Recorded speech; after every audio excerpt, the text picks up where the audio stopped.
Make haste. Though the three are sure to reunite, it is uncertain as to what they have planned once they do. Be cautious, my friend. Though you are mighty, no mortal can stand alone against the power of the prime evils. This is the story of the Guardian and the quest's original appearance in Diablo 2. While searching for relics to aid in destroying the compelling orb which locks Mephisto in his Guardian Tower, it's almost the mage who shares. Diablo and Baal have surely found the Temple City by now. They seek to free their brother Mephisto, who was imprisoned by the Horadrim in the Temple's Guardian Tower.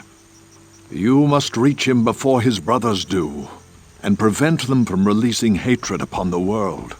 It seems we may be too late and must rush to face Mephisto, praying we meet him before he and his brothers reunite. Before we do so, with Khalim's will, the flail to break the compelling orb in hand, we first speak to the townsfolk of the docks once more, and perhaps for a final time. It should be noted that townsfolk do have variant dialogue if Lam Essen's tome isn't found yet. Case in point, the Horadric scholar Deckard Cain, who then reveals to us, "The ancient Horadrim always feared that the three would escape their prisons and unite.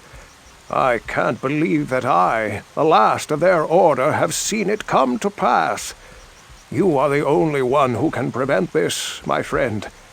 The final hour draws near. You must reach Mephisto before his brothers do." Harrowing it must be that Cain is the last of his order. Worst yet, the Horadrim in fact feared the three's reuniting, and it's all the more wasteful that the Horadric order fell into obscurity thereafter, somehow knowing that the threat of the three would always be ever looming. With that grim thought, we then visit Horadli, the armorer, by his forge, who also forewarns. I hear there is a little family reunion about to take place in Karaz. Mephisto, along with Baal, was originally captured in the desert near Lut Gholein. But imprisoning two of the brothers together was far too dangerous. The Horadrim built the Guardian Tower to hold Mephisto. When Zaca Room came to power in this land, it took over the Temple City without paying any heed to what was locked within the tower, and it became the doom. Although they do say hindsight is 20/20, allowing Mephisto to be stored under a city and his hate to permeate from the Zaca Room seat of power seems negligent at best. We then seek out the mysterious assassin Natalia, gazing into the fire, to which she admonishes. "Now you rush to face Mephisto. Don't give in to your hatred. That is his greatest weapon against you." Hate. How can we not hate the one who butchered the ranks of our own order, flayed and quartered the one man, Khalim, who dared oppose him and was guarded by the Zaca Room Council no less, and Mephisto inhabiting the body of Sankakur, his own mockery of a priest? We stew in our bitterness and see we're standing in front of the shipmaster Mashif once more, who says, "Be careful when you return to the tower. Though many of the followers of Zaca Room have fled, there's no telling what horrors still lurk inside it. Move quickly, my friend, and end this curse once and for all." We know once we break the compelling orb, the full weight of Mephisto's might will come crashing down upon us. A thought we do not relish. We then see, after the injury of Scorch, Ashira, the mercenary, who reports, "I sent a few of my Iron Wolves on a scouting mission into the jungle near the Temple City. They encountered two cloaked men who attacked them with horrifying powers. My men barely survived. I have to assume that the two strangers are Diablo and Baal. You better hurry. They're close to finding their brother." So it seems the brothers have made it close to the Temple City already. Grim tidings indeed. Although how they can circumvent the compelling orb, we are yet to find out. It's then that Alcor, the alchemist, muses. "The hidden ways of the tower are long forgotten, though it is rumored to have been built as far below the ground as above it. We have seen Diablo, but remain unsure of his brother's whereabouts." A chill runs down our spine at the prospect that the imposing tower is indeed entrenched deep in the earth as it is high. However, we do not have the luxury of choice on the matter. With our wares sold and pack restocked, we head back into the heart of Travancore in Kurast, Kalim's morbid flail in hand and his will to shatter the compelling orb protecting the Lord of Hate. Once we reach the Guardian Tower, we see interlopers loitering near the compelling orb. The once devout zealots now flee when beholding Kalim's will, with their council fallen and their faith shaken. Good, as it should be. We then head over to the compelling orb, flail in hand, and as the orb thrums quietly, we spy the audience of the ruby-eyed skull, a symbol of Mephisto's power on the wall, watching as we smash the captive prime evil's orb, in which a red mist emerges and wafts to the stairs of his durance of hate, revealing a bloody maw, inviting us to step inside at our own peril. Heading down into Mephisto's durance through barely visible light, similar decor as that adorning Travancore. Golden skulls embedded into the walls and ground with spinal columns attached. Similar jagged thorns line the room, interwoven with Travancore's own cultural artistry in a macabre display, mirroring that of the Zaca Room faith of rich history, opulence, and ultimately the death and corruption that ensued. As we take our first steps into the northern room, we're rushed by a duo of skeletal champion Stygian dolls, intent on alerting the rest of the Durance to trespassing life to sacrifice more blood to the blood god. Indeed, as the poisonous cadavers shamble towards us, just to explode in plumes of noxious gas, and giant hulking midnight black maulers trample over corpses to cave our skull in with their chain-wrapped clubs, and we see our previous grim assessment to be true. Everything about Mephisto is caked in blood. Bodies either sacrificed in piles, haphazardly strewn about, or corpses eviscerated where they stand. The gore seems to be his artwork, and it's clear the Lord of Hate's realm paints a picture that despises the living above all else. It's only further in the Durance that we realize that the sacrificial altars above weren't bottomless as we previously guessed, but were chutes to collect corpses in makeshift pits of blood and bone. Mephisto was gruesomely collecting the bodies, but to what end? After which we battle our way through scores of undead and floating skeletal dark lords hurling elemental attacks of fireballs and walls of flame underfoot in an attempt to fell us for their master, and no doubt toss our body aside like the innocents everywhere piled about.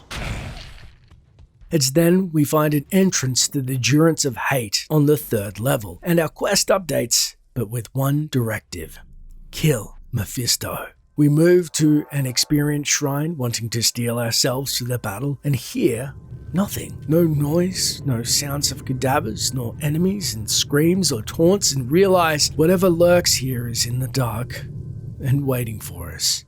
As we take a few steps forward, we're greeted by a gaggle of dark lords to contend with, and step into a larger room with a seal at its entrance, that of the Zaca Room. This must be Mephisto's chamber. Before we can collect ourselves, however, we're rushed by its former inhabitants, an entourage of super unique council members, Brem Sparkfist, as well as his posse of other unholy councilmen. Backing up from the bottleneck of their flame hydras, we deal with the demon-enchanted Brem Sparkfist first, living up to his name with licks of lightning spewing every which way before we cleave him in twine. As we pass over the seal, another generic councilman races at us, but we cut them down with ease. We move forward into the room and see an entire river of blood and gore, yet no Mephisto, and can sense his hateful presence watching from not far. Momentarily shaken, we dive through our town portal for resupplies and any advice we can glean before we face the Lord of Hate himself, to which Deckard Cain says, "Search the tower thoroughly. Mephisto must not escape." So we may be but an obstacle for Mephisto, if escape being his true desire, perhaps. Hardly then ponders aloud. Why build a tower to place the beast below ground? At times I believe the Haradrim lacked common sense. Shouldn't you be running frantically up and downstairs about now? Common sense? Or maybe they bury the thing they covet the most as deep as they can. Then we see Natalia the assassin, who says, Beware, my friend. Sankakor may be the most powerful mortal in the world. He controls thousands of fanatical worshippers and embodies the Lord of Hatred himself. His death will be no easy task. Out of all the death and misery caused by Mephisto, the rage that we feel at Sankakor betraying the Zaca Room and Khalim cannot be expressed in words, and we wish to look deep in his eyes and experience his surprise as we plunge a sword into his black heart. Mashif by his boat, seeing our expression and blood-caked armor, then wisely muses, I ought to return to the ship. We may have to sail from here very quickly. Ormus then decrees, I understand that the great patriarch of Zaca Room, Sankakor, now embodies Mephisto. You must overcome hatred, lest terror and destruction claim us all. I am loath to describe what will happen if Diablo and Baal release Mephisto. Don't worry, Ormus. We will overcome hatred. Ashira then rallies. The sudden reduction in our ranks makes us eager to destroy Diablo and his brothers. Vengeance for the Iron Wolves. We will fight to the death. Ashira is a good woman, and we will mourn for her loss. All that's left to see is the slimy Alcor in his ramshackle hut, who says, Well, the good news is that events are unfolding just as Lam Essen foretold. The bad news is that the story ends in our utter ruin. We then press Alcor for more details of our supposed ruin, to which he squirms and admits, I am afraid both fear and a large dose of elixir preclude me from answering. Maybe when this is all over, we should remind Ashira what Alcor has been saying about her weekly purchases at his store. Oh, Ashira's a good customer. She buys a portion of manliness from me every week. With not much hope left in our heart, we brace ourselves before stepping back into Mephisto's lair once more. Inside the Durance, we tepidly step up the main causeway girt by blood and see a brilliant red portal, its arches constructed of bone and death, and its crimson pallor sinisterly pulses in an uninviting manner. We try to step into the river, but to no avail, as it's too deep, so we move cautiously around the side of the room to the west, where we contend with more bloodlords and another errant council member, Maffa Dragonhand, who, seeing his fellow councilman fall, doesn't put up much of a fight. Around the corner, a trio of vampiric bloodlords hover en masse, huddled, waiting to strike with their flaming attacks and meteors.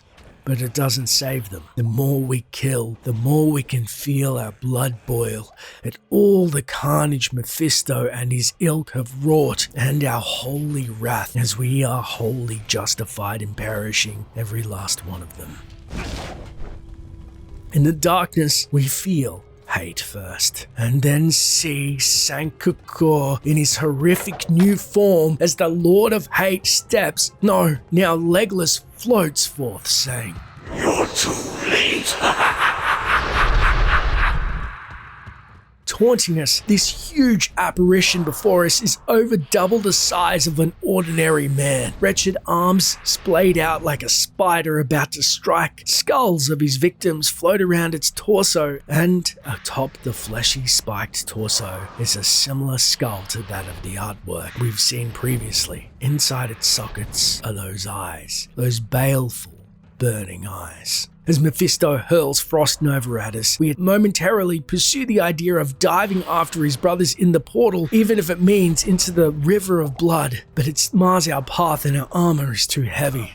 Oh, how we wish we had Khalim's flail to rend the flesh off this foul beast and watch the surprised anguish of Sankakor's unholy visage as he falls. Dodging lightning attacks, Frost Nova, and raised spirits, we are all but consumed with that murderous thought, and we run no more, and instead turn heel and face Mephisto directly. Mephisto proves his claws aren't just for show, as he swats at us between his magical barrage barrage, and with great zeal and effort we hack at his limbs, bones, whatever our falchion will bite into so he may drink the poison deeply. However, we are overwhelmed by the Lord of Hate and try and find better ground to heal our wounds when the last shambling councilman Wyand Voidbringer lurks to intercept and pounces while we're in a weakened state. But we do not fall so easily, and with more might than we have mustered previously, we cave his face in with a barrage of attacks laced with fire and poisoned, and it feels good to watch him die. After dealing with Wyand, we race at Mephisto once more, and he anticipates us, shifting gears to exude poison clouds on the ground now where we stand, and we hack through gas, gritting our teeth, and realize he's bemused. He's feeding off our hate. No, it's making him stronger. He sees we have realized his ploy, and this time he gives us no quarter when we try and find a moment to regain our composure, stalking us down and hurling at us all of the magics at his disposal. Seeing the seal of Zaca Room, the sun and the light, which has no other way to find us here, we remember our teachings and what we serve. In the light, hate has no place. We recommit to send him back to hell, but in the name of the light itself. Mephisto, losing power of hate, frantically paws at us as we cleave through his defenses in an unending flurry of strikes until he explodes in a cloud of unholy smoke and the earth tremors beneath him, spewing forth volcanic material, and we finally exclaim,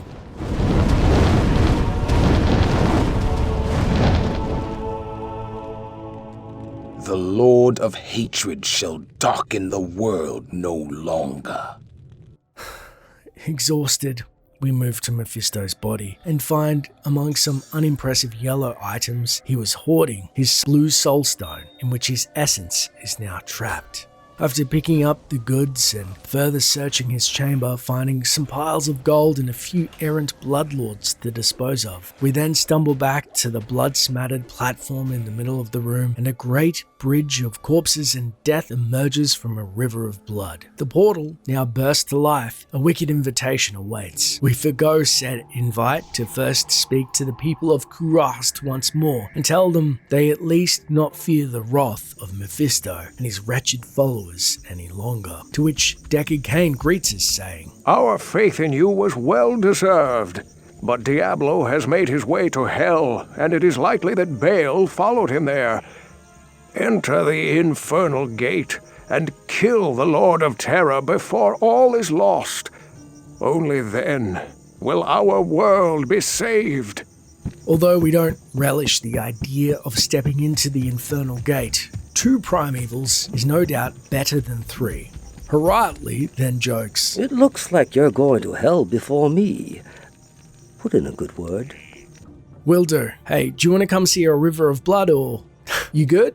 Yeah, I thought so. We then seek out the assassin Natalia once more and cannot find her anywhere near her fire. This is actually a known Easter egg in-game, as Natalia is largely for show of the upcoming assassin class yet to be announced for Diablo 2, which we see in Lord of Destruction. Although curiously, we never see Natalia again. The shipmaster Mephisto then says, Now Kurast can begin the task of rekindling its former glory.